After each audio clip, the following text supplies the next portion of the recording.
Gracias por la confianza de tenerme hoy aquí y de poder compartir con todos ustedes, con todos vosotros, las conclusiones y lo que ha sido este trabajo que hemos realizado desde la Asociación Española de Directivos.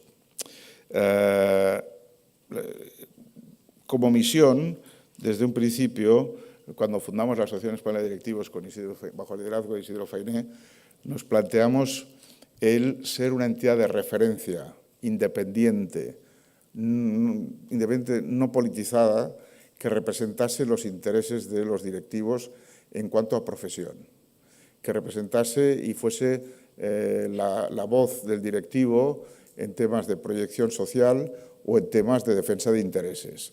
No pretendíamos ser un sindicato de cuadros, no pretendíamos ser tampoco una asociación de colegio profesional, pero sí el poder defender esos intereses del directivo.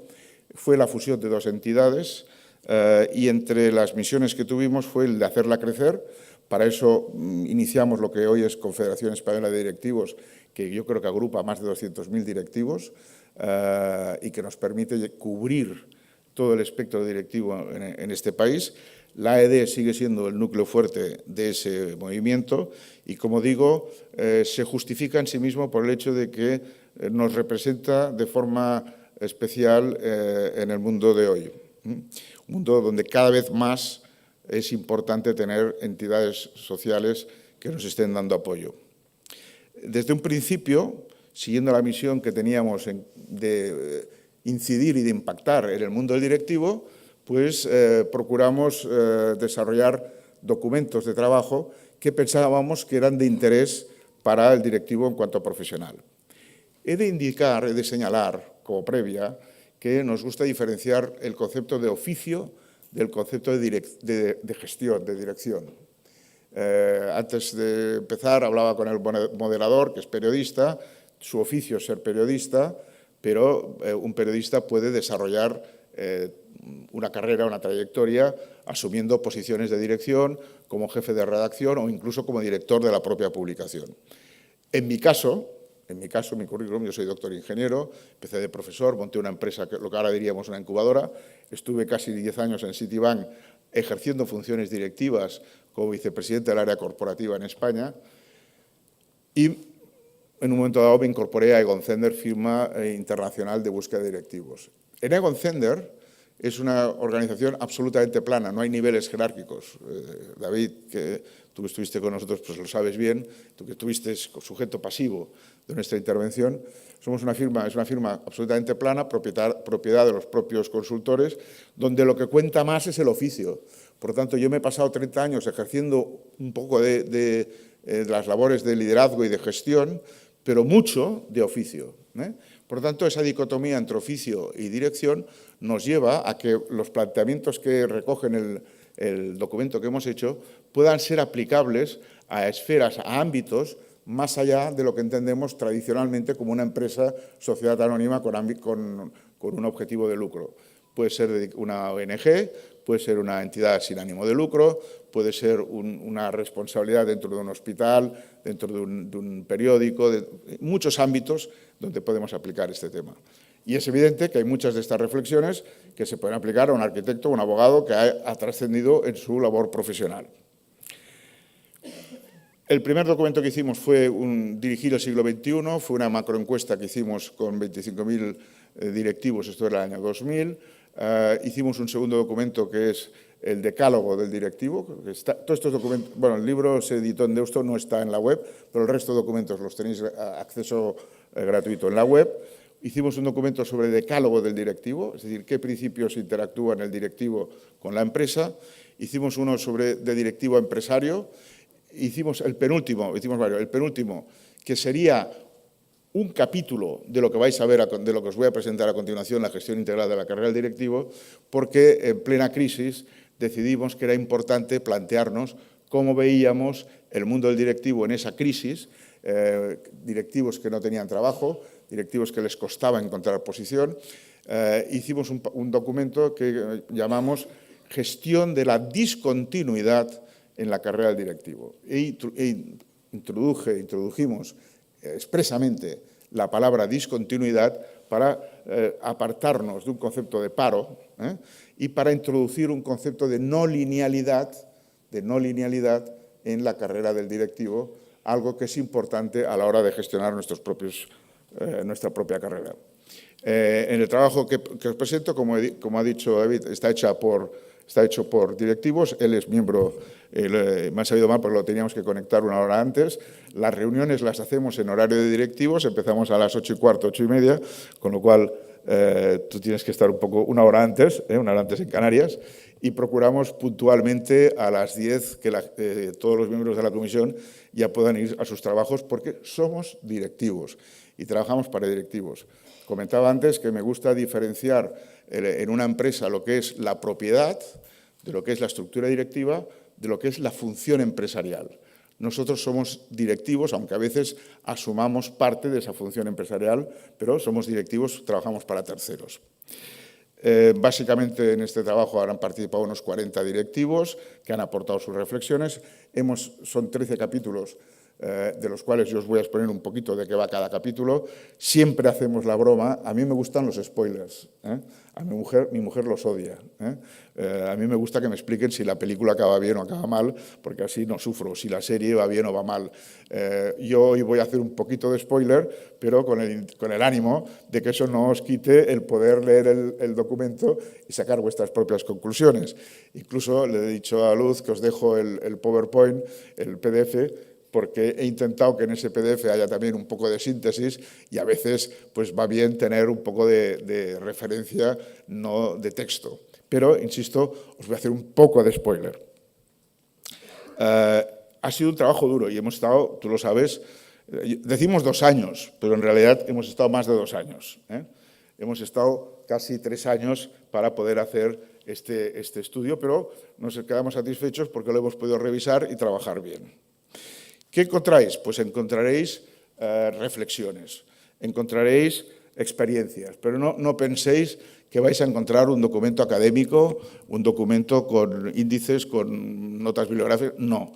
Yo personalmente soy profesor de la Escuela de Ingenieros durante muchos años, he formado a muchos ingenieros, algunos de los cuales participan en este estudio, pero no hemos querido hacer un documento académico. Tampoco hemos querido hacer un documento de autoayuda, de estos que se encuentran en los aeropuertos, cómo gestione usted felizmente su carrera, sea un hombre mejor, una mujer mejor. No, aunque a lo mejor parte de lo que está escrito aquí podría haberlo hecho. Es verdad que yo he pensado alguna vez, con los amigos que tengo en el sector editorial, podríamos haberlo utilizado y a lo mejor económicamente nos tendría otro impacto, pero no hemos querido que eso sea de esa forma. Por lo tanto, a través de 13 temáticas, 14 si incluimos la discontinuidad, hablamos de la carrera del directivo y de su desarrollo. Para empezar, el primer concepto es el concepto de ciclo vital. Si hablamos de carrera profesional, es lógico que lo hablamos a lo largo del tiempo. Y a lo largo del tiempo vamos cambiando. Yo no soy el mismo que cuando tenía 20 años, ni cuando tenía 40, ahora ya voy a los 65, o sea que pensar que yo soy un caso límite ya de este documento, y veréis que incluso en el final hablamos de la reinvención. Por lo tanto, hay un ciclo vital en el cual nos hemos de ajustar. Nos hemos de ajustar como personas, y esto hay quien lo sabe hacer y quien no lo sabe hacer. Hay quien tiene esa obsesión de ser permanentemente joven y no sabe gestionar las arrugas, y hay quien sí sabe gestionar las arrugas. Aquí pretendemos que sepáis gestionar las arrugas y ajustar vuestro ciclo profesional a vuestro ciclo vital. Ese ciclo profesional se asemeja mucho al ciclo clásico de un ciclo de vida del producto. Un lanzamiento, una consolidación, un crecimiento, una consolidación y un declive para volver a reinventar, a relanzar ese producto y poder hacer otras cuestiones. Como decíamos, la carrera no es lineal. Esta matriz que tenéis aquí es una matriz que yo uso mucho, una matriz 3×3, donde en eje vertical tenéis el potencial de una persona, en eje horizontal la contribución. Es una matriz que recomiendo para aquellos que tengáis equipos, posicionar vuestros equipos en una de esas casillas que tenéis ahí, según el potencial y la contribución que tienen, pero que también la recomiendo como evaluación de una carrera propia. en un momento dado de mi carrera, ¿en qué posición estoy? ¿Estoy en una posición que tiene recorrido, que tiene potencial? ¿Estoy contribuyendo lo que esa posición requiere? ¿O estoy en una situación en la que no contribuyo lo que quiero? Idealmente, empezamos en la parte superior, que quiere decir mucho potencial y poca contribución, y acabamos abajo, como estoy yo ahora, con poco potencial, porque ya se me ha exprimido todo el que tengo y llego para llegar a estas presentaciones, y sí que os puedo decir que intento contribuir mucho. Ahora bien, hemos puesto puntos porque hay discontinuidades, que es ese apartado que hemos tratado de forma diferente y que aquí representamos con esta brecha en una montaña. Claro, al final, las carreras del directivo, que en los años 60-50 eran lineales, se acaban convirtiendo en una especie de dragón Khan, en el cual vamos dando vueltas y entramos, salimos y nos hemos de ir ajustando y acoplando y adaptando a situaciones cambiantes de la vida profesional que en la mayoría de ocasiones no controlamos. Por lo tanto, hemos de ser conscientes de que somos aceptadores de posiciones, de situaciones. Muchas veces nos vendrá, y luego hablaremos, un headhunter, esa gente de mal vivir, que se ganan la vida molestando al directivo y presentándole opciones de cambio, y tendremos que saber decir sí o no en función de otros parámetros. Pero se va a asemejar más a ese dragón Khan. La carrera del profesional implica tomar decisiones. Lo cual quiere decir que hemos de tener criterio para poder tomar bien esas decisiones. Criterio moral, criterio económico, criterio social, porque hoy en día nos requiere también pensar que estamos impactando en una realidad social que nos rodea. Se habla mucho de la responsabilidad social corporativa, queda muy bien, luce muy bien en las memorias de sociedades, pero muchas veces dime de qué presumes y diré de qué careces. A mí me preocupa más la micro, la incidencia directa en los casos concretos, que las grandes declaraciones de principios. Pero, evidentemente, tomamos decisiones que hemos de saber darles coherencia. Y también asumimos riesgos. El riesgo se puede gestionar y gestionamos incertidumbres. Nassim Taleb sacó la brillante idea del cisne negro, que es ese evento inesperado que nos afecta en un momento dado en nuestra carrera. Estamos en una posición y de repente nuestra compañía es adquirida por un competidor y nuestra vida cambia. ¿Por qué? Porque tenemos que integrarnos, tenemos que fusionarnos, etc. Muchas veces ese cisne negro para un observador externo no lo es. El típico caso del pavo de Navidad, que durante todo el año está feliz porque todo el mundo lo cuida, lo engorda, y de repente aparece un cisne negro que es que le cortan el cuello para servirlo en la cena de Acción de Gracias. Bueno, para él es un cisne negro, para el observador no lo es. Pero pensar que tenéis que gestionar incertidumbres y también gestionar riesgos. En definitiva, hablaremos sobre ello a lo largo de la presentación, sois empresarios de vosotros mismos. Esta es una primera idea fuerza que irá saliendo en mi presentación, en el documento. Consideraros empresarios de vosotros mismos y como tales tenéis que tomar decisiones en cuanto a qué camino seguir, qué posición asumir, me cambio de empresa o no me cambio de empresa, me formo o no me formo, cómo me formo mejor. Esas son decisiones propias de empresario. Para darle un marco de referencia a esa gestión de la carrera del directivo, hemos usado el símil de un avión que despega. El taxi, que se llama el movimiento en la pista, sería toda la etapa formativa. Hay una etapa de despegue en la cual nos iniciamos en la carrera profesional, empezamos a tomar decisiones, normalmente no llevamos equipos, se nos empieza a plantear un problema de familia, de pareja. Hoy en día es un tema importante porque trabajan el hombre y la mujer, porque la mujer está en un papel de igualdad y queremos que eso siga así, pero eso conlleva que en las fases iniciales se deban tomar decisiones, como pasará luego a futuro. Hay una fase de crecimiento donde empezamos a tomar responsabilidades de equipo, donde empezamos a tomar responsabilidades también de negocio y vamos creciendo y decidiendo qué camino seguir. Una tercera fase de consolidación, donde ya maduros, hay la crisis de los 50, que está analizada y se puede trabajar y bueno, podría darnos para una sesión más en Tenerife, que me encanta venir a Tenerife, es una isla que admiro, que me encanta y que esta es la primera vez que vengo por temas más bien profesionales y espero venir otras veces, puede darnos un camino. Finalmente, la etapa de aterrizaje es la que estoy yo, es la que conozco ahora muy bien. Para que os hagáis una idea, me dedico a asesorar a terceros en cómo gestionar esa etapa. Yo tenía un profesor de investigación operativa, no sé cuántos de vosotros sois familiares con lo que es investigación operativa, es una materia muy dura, muy matemática. Estamos hablando en los años 70 cuando no había ordenadores. Y siempre decía, miren, yo soy como aquel que aprendió a matar dragones porque quería cazar dragones y cuando ya había aprendido a cazar dragones, se dio cuenta que en el mundo no había dragones y entonces montó una academia para matar dragones. Bueno, pues yo lo que he hecho es, me he reinventado y ahora también me gano un poco la vida ayudando a terceros con esa academia de matar dragones a cómo reinventarse y cómo gestionar la última etapa de vida o la penúltima, porque hoy con esperanzas de vida de 85, casi 90 años, pues a los 60, 65, y ya no digo los que a los 55 se plantean en servicios profesionales una nueva etapa, no es fácil esa última etapa de reinvención el gestionarla de alguna forma positiva. Aquí os he puesto en cada una de estas etapas cuáles son puntos que me parecen importantes, forman parte de ese spoiler que os decía antes y que os quedarán reflejados en el PowerPoint. Bien, se inicia la carrera. No es mi nieto está en el WhatsApp, es mucho más guapo mi nieto, mucho más guapo. Pero se inicia la carrera con ese impacto de decir, bueno, voy al mundo real, voy a un mundo real que no siempre es el que yo esperaba.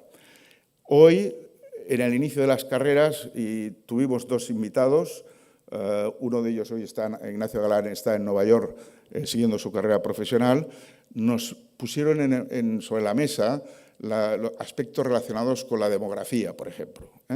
¿Cómo juega esa demografía? Él mismo hoy está en Nueva York.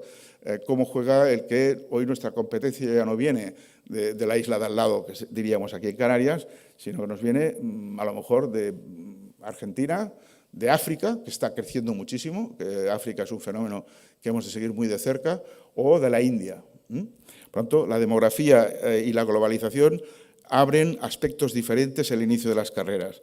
Pero es que las organizaciones son más planas. Hoy no queremos organizaciones verticales.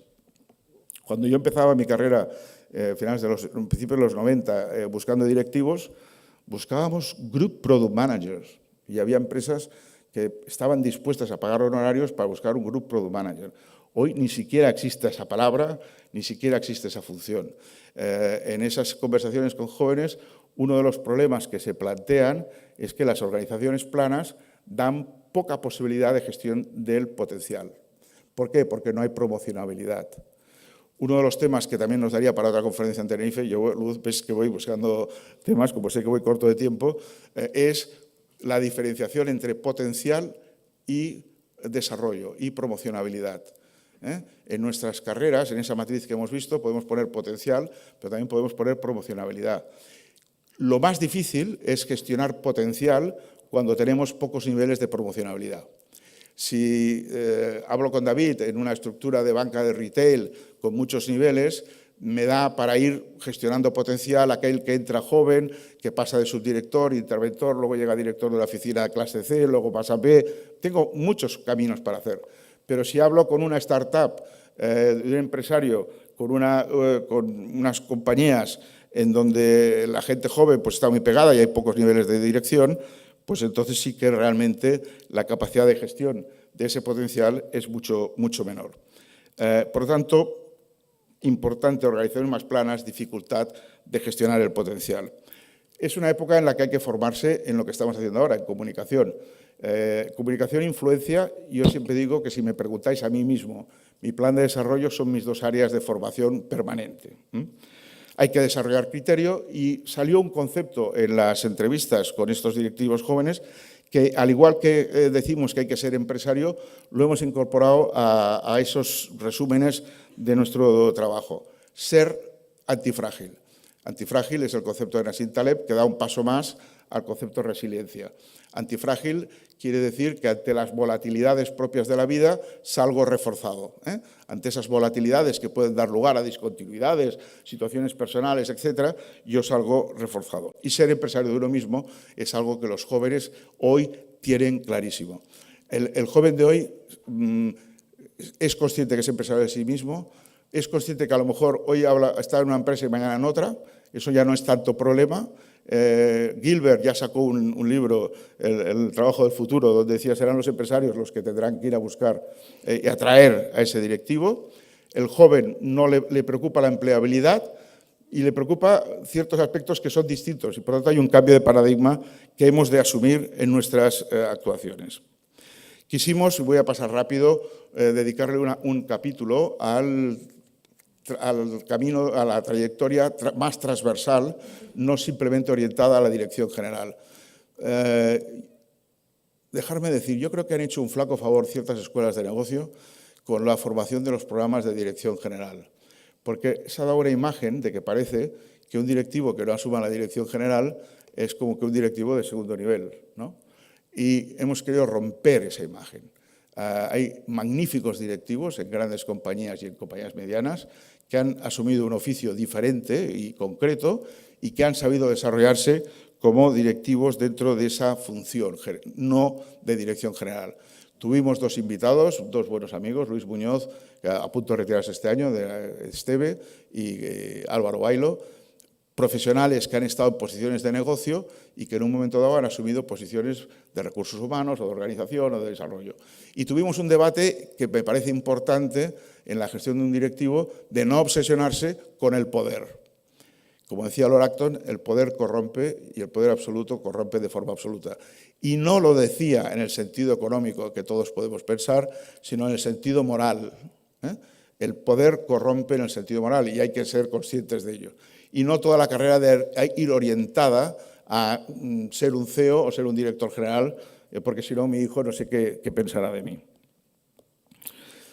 Dedicamos un capítulo especial a la internacionalización. Hay un paper en la ED que hicimos sobre internacionalización, pero quisimos darle un contenido complementario. La internacionalización hoy forma parte del proceso integral de gestión de recursos humanos, normalmente ligada al talento. El ponente fue Alfonso Díez, que hoy ocupa una posición internacional en Nissan, y hablábamos de la importancia del talento, cómo utilizarlo en esas trayectorias de tipo internacional.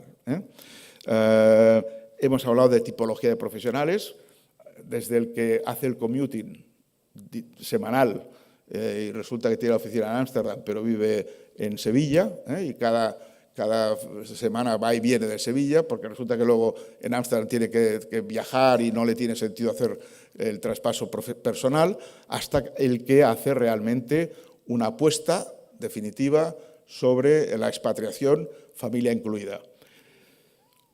En uno de los congresos de CEDE, creo que fue en el del País Vasco, ¿sabéis? CEDE la Confederación Española hace un congreso anual, tuvimos una mesa redonda muy interesante con líderes empresariales, y recuerdo a Sánchez Galán de Iberdrola, que hablaba de que ya él no consideraba el concepto de expatriado que regresa al país, sino que ya el expatriado consideraba que formaba una carrera especial y que absolutamente ya se desvinculaba.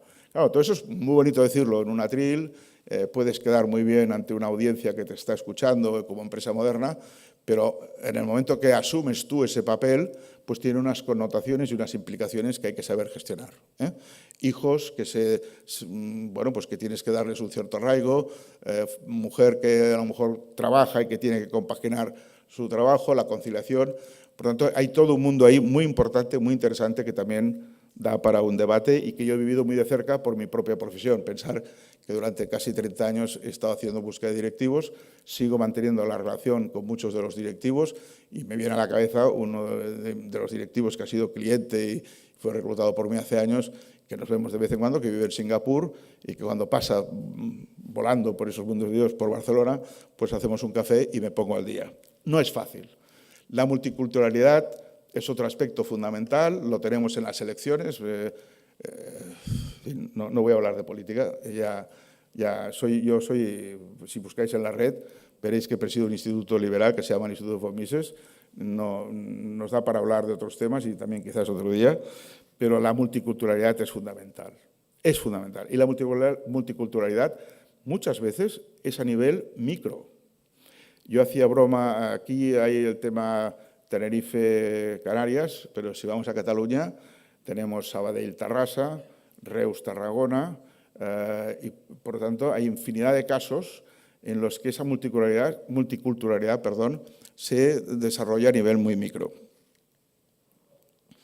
Quisimos hacer un episodio, estudiar un poco lo que es el tema de liderazgo y competencias directivas vistos de la empresa, y invitamos a Daniel Torras, que tú conoces, de la Caixa, y de hecho y a Beatriz Olvera, que han sido dos personas instrumentales en el proceso de gestión de talento que se hizo en Caixa, iniciado en el año 2008 y del cual yo fui inspirador. Hablamos ahí de competencias directivas, hablamos de cómo un proceso de gestión de talento ha de ser algo estratégico y soportado por el CEO. En el caso de Caixa fue un proceso que en aquel momento asumieron Fainé, Nin, Massanell y Xavier Coll, pero Fainé fue el primero en impulsar ese proyecto. Cómo va ligado con los valores de la empresa. Esos valores pueden ser diferentes y es importante alinearlos con los valores de la empresa. Y cómo ayuda al desarrollo individualizado del directivo. Visto desde lo que nos interesa en esta presentación, que es cómo gestiono yo mi carrera, aquellos que tengáis la oportunidad de participar en un proceso objetivo de gestión del talento o de desarrollo del liderazgo, ponerle el nombre que queráis, si se hace bien y os dan un feedback, os van a dar una herramienta tremenda sobre la cual podéis capitalizar para el desarrollo de vuestra propia carrera. Tú estarás de acuerdo que esa sesión, que al final no son grandes algoritmos, nos ayudan mucho a poder orientar la carrera. Paréntesis, he hablado de feedback.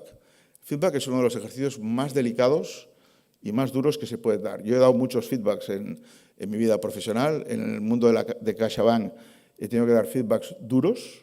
Cuando digo duros, digo feedbacks donde la otra persona se me pone a llorar por el tipo de tema. No porque yo le haya sacado un látigo o una punta con una pistola, no me interpretéis mal, sino porque tienes que transmitir ideas o puntos delicados para la persona. Pero un feedback bien dado es un feedback que se agradece. He tenido feedbacks muy duros que por la noche he recibido un mail diciendo, oye, gracias, porque nadie me había dicho lo que tú me has dicho bien dicho. Y el feedback más duro que vais a recibir es el de vuestros hijos. Mi experiencia personal es que el feedback más duro que recibo es cuando mi hijo me dice, uno de mis hijos, tengo 5, soy un poco ácrata, los tengo mucha diferencia, me da feedback. Entonces, el feedback de los hijos es el que os ayudará. Si pedís feedback a mis hijos, seguro que os llevaréis una imagen distinta a la que podáis tener de la mía que tenéis ahora viéndome en este salón tan magnífico.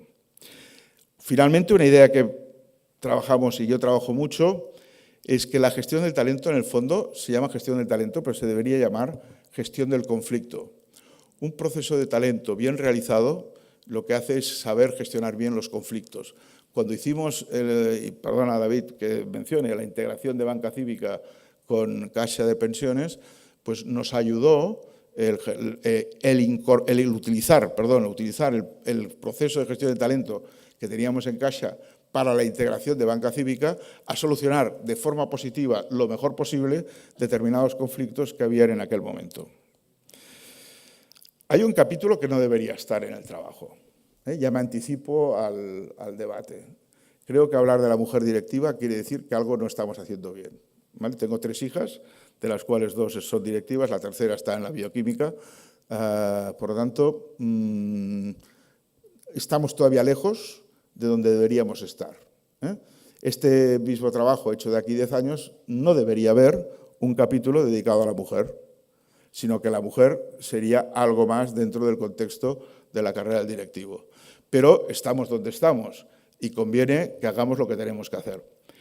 De hecho, yo he compartido este documento con mucha gente y la compartí con una directiva en Madrid, muy amiga mía y cliente, y veréis que acaba el capítulo diciendo es cuestión de tiempo.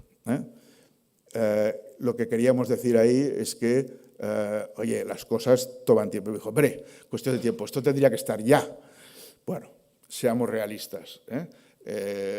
Pero es verdad que este documento no debería recoger este capítulo, sinceramente, ¿vale? Pero hoy por hoy conviene. Es verdad que ahí hay también especialistas y también nos daría para mucho que hablar. Pero creo que hemos de ir integrando el mundo de la mujer. Peter Drucker es la primera referencia que yo he encontrado, tengo, del papel de la mujer. En el año 70 escribe un libro, Innovation and Entrepreneurship, en el cual, en uno de los capítulos, dice, Citibank, que es mi alma mater, es donde yo me he formado como directivo, está utilizando el incorporar mujeres con MBA, porque una mujer en un mundo de hombres que ha sido capaz de sacar el MBA, seguro que vale más que los hombres que le rodean. Venía a decir, estoy hablando de memoria, un poco el input que se daba Peter Drucker, que es, como no, el gran gurú del mundo del management. Esa es un poco la idea a la que hemos de ir, pero mientras tanto sí que hemos de concienciarnos de que todavía tenemos una problemática relacionada con el mundo de la mujer en la empresa. Tuvimos de invitadas a María Alsina, hoy directora territorial de CaixaBank en Cataluña, y a Olga Figuerola, perdona, que era directora de Recursos Humanos de la FIRA. No pretende ser un estudio estadístico sobre el papel de la mujer en la empresa. Insisto en lo que he dicho al principio, esto no es un documento académico, no es un documento de autoayuda, es un documento de reflexiones, lo que pretende es que todos nos obligue a pensar un poco en qué hay que hacer, pero no esperéis encontrar ahí generalizaciones, y lo que hay son opiniones, muchas de ellas cuestionables si queréis, y creo que en el debate podemos tocar mucho ese tema. Hoy tenemos aquí dos ponentes importantes que nos pueden ayudar a clarificar ese área. Voy acabando. Tenemos un capítulo que os recomiendo su lectura, que es el mantenerse en forma intelectualmente.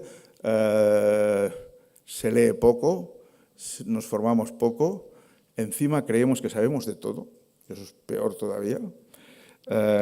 No nos formamos emocionalmente, y hay que formarse emocionalmente. Yo personalmente no me duele decir que soy una carga emocional, soy de los que voy a ver una película esas me emociona. La última Rhapsody Blue, la de Freddie Mercury, pues bueno, pues has de educar tus emociones, y es bueno tener emociones. Ir al fútbol y gritar a tu equipo, animar a tu equipo, es una forma de canalizar emociones, y a veces parece que el mundo del directivo tengamos que ser como gente absolutamente, no sé, idealizada. Yo le comentaba a Luz, perdón, que hago música desde hace 4 años, porque es una forma que recomiendo, el hacer algo que no habías hecho nunca. Yo soy fatal en música, no me hagáis cantar ni tocar, soy un desastre, pero decidí que quería hacer música y le preguntaba si era capaz de adivinar qué instrumento practico, y bueno, no ha habido manera, ¿verdad, Luz? Es que yo toco la batería, y me encanta darle el catapum, catapum, catapum cada semana, ¿vale? Bueno, pues no me hace más listo, no me hace ganar clientes, pero me lo paso bomba, y tengo un profesor que me introduce en el mundo del rock clásico, y lo único que me falta es ponerme la argolla aquí, pintarme el pelo de color y ponerme una chulapa, Pero a veces voy con camisa y corbata y no pasa nada, Bueno, pues hay que mantenerse en forma intelectualmente, emocionalmente y espiritualmente, que eso no quiere decir religión, No nos confundamos. La religión es otra cosa, que tiene su importancia y podría también darnos a hablar. Espiritualmente es mi espíritu, mi yo, y cuántas veces nos olvidamos de nosotros mismos. Sí que es verdad que hay aquella mensaje bíblico, quiere a los demás como a ti mismo, y eso es algo que nos olvidamos mucho, Nos hemos de querer a nosotros como que si queremos querer a los demás. Salud del directivo, tenéis un capítulo. Un aspecto importante que a veces no decimos. No es que seamos los directivos alguien diferente, No. Somos personas y tenemos los mismos problemas, el mismo estrés que un arquitecto que está bajo situación, que una mujer, que una ama de casa, pero conviene, hombre y mujer, que nos cuidemos. Y lo que hemos querido aquí, el doctor Monset, miembro de la comisión, nos dio una serie de recomendaciones, no porque seamos un colectivo especial, que a veces se dice y se dice erróneamente, sino porque conviene que nos cuidemos nuestra salud. Como también hemos de cuidar el patrimonio. El directivo pasa momentos en que su generación de rentas es muy alta, para gran deleite de la Hacienda Pública, porque lo que hace el directivo no es ganar dinero, sino hacer ganar dinero a la Hacienda Pública, y mucho. Yo siempre recomiendo que se haga el balance anual, que os hagáis el balance anual y pongáis una cuenta de orden en la cual pongáis todos los impuestos que habéis pagado ese año y vayáis acumulando ese concepto y veréis el ahorro que habéis disipado en una máquina que se llama La Hacienda Somos Todos. Dicho esto, llegaréis a una edad en la que, como estoy yo ahora, que tu generación de rentas es menor, has de haber generado un patrimonio, has de haber ahorrado en un mundo que no prima el ahorro, estamos en época de elecciones y no oigo a nadie que me hable de que haya que primar el ahorro, solo hablamos de banderas, perdón, la inclusión política, primar el ahorro, primar la responsabilidad de la persona, pues hemos dedicado un capítulo a ese tema. Hemos dedicado también un capítulo que os puede ser interesante a los diferentes modelos de propiedad. No es lo mismo estar en una empresa familiar que tiene una cultura de a lo mejor 50, 100 años que ser adquirido por un private equity que quiere vender aquella compañía al cabo de 4 años generando un beneficio para los accionistas. Es totalmente distinto. O estar en una compañía que cotiza en bolsa y que cada 3 meses tiene que reportar un resultado al accionista. Por lo tanto, el ser conscientes de que el estilo de gestión es el nuestro, pero tenemos que ser camaleónicos, adaptarnos en el sentido positivo al tipo de propiedad que hemos de hacer, eso es fundamental. Y si no, dimitir. El directivo debe saber dimitir, y debe saber dimitir en 2 ocasiones. Y voy acabando ya, cuando como director general sus valores no coinciden con los de la propiedad y cuando no se siente a gusto en la cultura o ve cuestiones que no van. Hay un capítulo dedicado al interim management, lo tendréis bien explicado, es un nicho dentro del mercado, y hay un capítulo que quise dedicarle al mundo del mercado del directivo. Es mi profesión, mi tesis es que el directivo no conoce su mercado de referencia, no conoce cómo gestionar qué elementos le pueden ayudar, mejor dicho, a gestionar su carrera.